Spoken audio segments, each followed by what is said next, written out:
اور بھائی اس کے بعد اگلے دن جو ہے یعنی 15 شعبان، اس کے روزے کے بارے میں کوئی حدیث صحیح نہیں. یہ جو مشہور ہے کہ اس دن کا روزہ رکھنا جو ہے وہ خاص طور پر اس دن کا روزہ، اس کے لیے جو حدیث آئی ہے وہ بہت کمزور ضعیف ہے، قابل اعتبار نہیں. البتہ ابھی بات کر چکا ہوں کہ شعبان کے سارے ہی مہینے میں آپ روزے رکھا کرتے تھے، سارے مہینے کے اکثر ایام میں روزے رکھا کرتے تھے. لہٰذا وہ فضیلت جس طرح آج کے دن کو حاصل ہے اسی طرح کل کے دن کو بھی حاصل ہے، پرسوں کو بھی حاصل ہے، ترسوں کو بھی حاصل ہے، اور جنہوں میں نہیں رکھ سکے اس دن رکھ لو. لیکن خاص طور سے 15 شعبان کے روزے کی تو کچھ زیادہ فضیلت سمجھ کر روزہ رکھنا مناسب نہیں، لیکن سارے شعبان میں جب بھی موقع مل جائے رکھ دیا جائے. اس طرح اس شب برات کو، اس رات کو گزارنا چاہیے، اللہ تبارک و تعالیٰ سے دعائیں کرنی چاہیے. البتہ ایک بات اور سمجھ لیجیے، ایک روایت میں آتا ہے کہ اللہ تعالیٰ اس رات کے بارے میں بھی آتا ہے، شب قدر کے بارے میں بھی آتا ہے کہ اللہ تعالیٰ اس رات میں اتنے لوگوں کی مغفرت فرماتے ہیں جس میں قبیلہ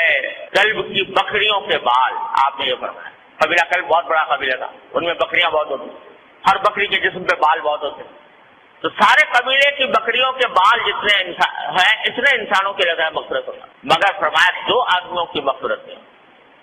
اللہ بچائے.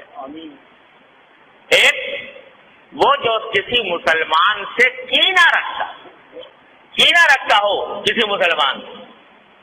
کینے کے معنی یہ کہ اس کی بدخواہی پر آمادہ ہو، بلا وجہ اس کو برا سمجھ کر اس کو تکلیف پہنچانے اور اس کو ذلیل کرنے کی فکر میں رہتا ہو.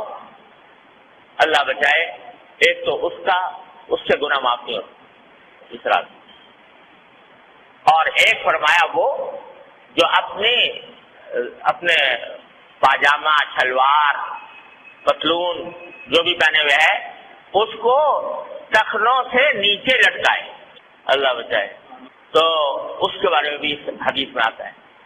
لہذا اس کا اہتمام کرنا چاہیے، ہمیشہ ہی کرنا چاہیے کہ اللہ تعالیٰ کسی مسلمان کے خلاف دل میں کینہ رکھنے سے محفوظ رکھے.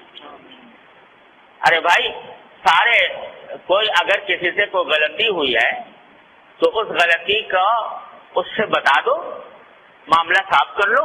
کوئی شکایت ہوئی ہے، شکایت گلا کر کے معاملہ صاف کر لو. اور تمہیں شریعت نے یہ بھی حق دیا ہے کہ جس نے جتنی تکلیف پہنچائی ہے تم اتنی اس کو بھی پہنچا دو، بدلہ لے لو برابر سرابر کا.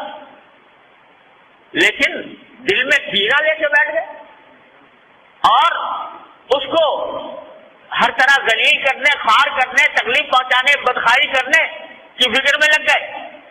یہ چیز جو ہے وہ اتنی بڑی گناہ ہے، اتنا بڑا گناہ ہے کہ اس رات میں بھی معاف